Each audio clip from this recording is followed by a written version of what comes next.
So today we're going to be learning about matter.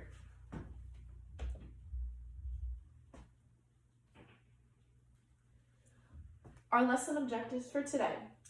I will be able to describe and differentiate the different types of matter. I will also be able to describe and differentiate the different types of phase changes. So today we're going to be doing a lot. We're going to start off by learning the different states of matter. This is going to be through my Google Slides presentation. After that, I'm going to have you guys watch a screencast that I created that kind of goes over how to use this website that I found that I think you guys will really enjoy using. On the website, you're going to learn about phase changes. So with me, you're going to learn about phases of matter, and on the website, you're going to learn about phase changes. Now, when you're learning about the phase changes, so I can ensure that you understand what you're learning about, I'm going to have you fill out a graphic organizer to organize your thoughts. Once you have completed that activity, we're going to be using an app, which has a lot of different experiments you guys can do. I think you guys are going to have a lot of fun with that. And then we're going to do a Nearpod review activity. And to end the day, we're going to do a Kahoot to review to see how you guys did.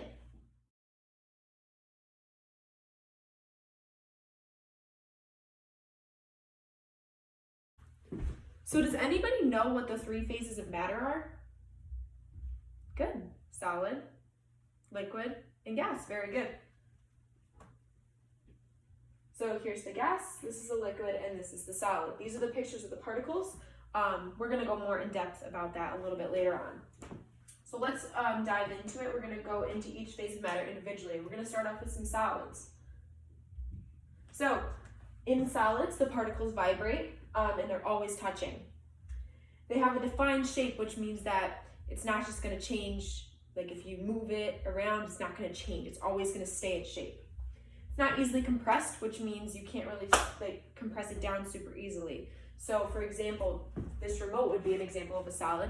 If I squeeze it, it's not going to compress. An example of a solid in our everyday lives is ice, which is frozen water. So the molecules in a solid, as I mentioned before, they do always touch, which you can see that these are touching and they're vibrating past each other. So it's just like a little pulsing almost. And an example that I can use for your real life is you guys just sitting in your seats right now. You guys are just kind of sitting. You're not sitting still because everyone moves around at all times. So the solids are also like humans. Even when they're sitting, they're still moving. So next we're going to talk about liquids.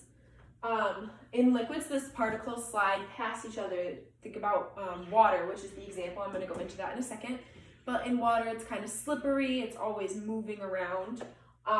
It takes the shape of its container, which means if I put water into a glass, it's going to fill the glass. But if I put it into a container, it's going to spread out according to the container.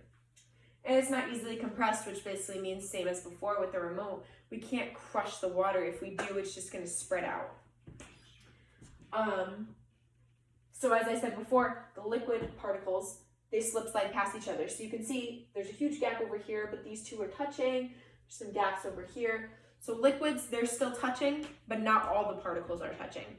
So I said an example for this, a human example would be if you guys were walking around and linking arms and constantly moving, and maybe you walk over, you grab a new partner, link another arm, that would be an example of a liquid. Gases are the last one. So they're fast moving particles. They're always moving around. They're like super crazy. They take the shape of its container, which means if you were to put a bunch of air into a bag, it would take the shape of the container. It would inflate the bag. An example of this would be a balloon. When you fill the balloon, it takes the shape of the balloon. And they are easily compressed, which means even though gases are mostly invisible, you can compress through it. And we know this because there's air right here. So I'm going to compress the air and the air molecules are moving. An example is water vapor, and I included the cloud over here because clouds are made of water vapor. So gas particles, as I mentioned before, they're moving around like crazy. You can see they're kind of going in all different directions. None are really touching.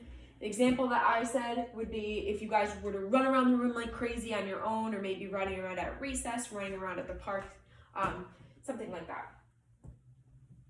So now we're going to do some more research. Before researching, I want you guys to review my screencast. It's about 3 minutes long. It's not too long.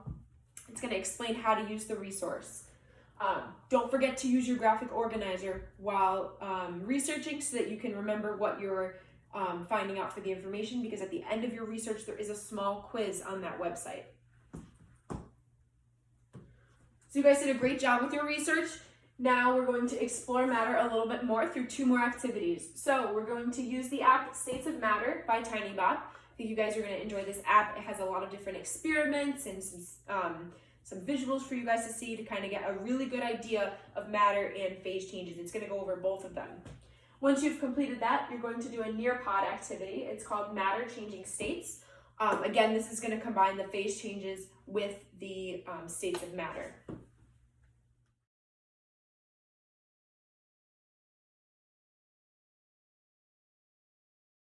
So to finish up the lesson, we're going to review with a Kahoot.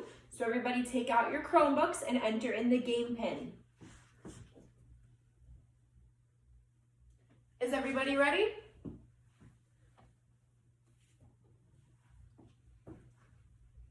So the first question is, what state change is a liquid to a gas? Remember, you can use your notes if you need to. So we have evaporation, deposition, sublimation, or melting. Great job, it's evaporation.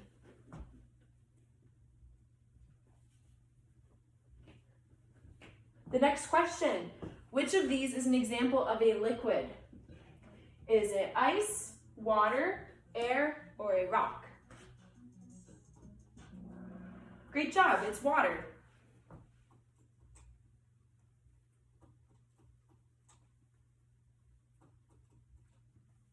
This is a true or false question. So true or false, there are 5 phases of matter. That is false, very good.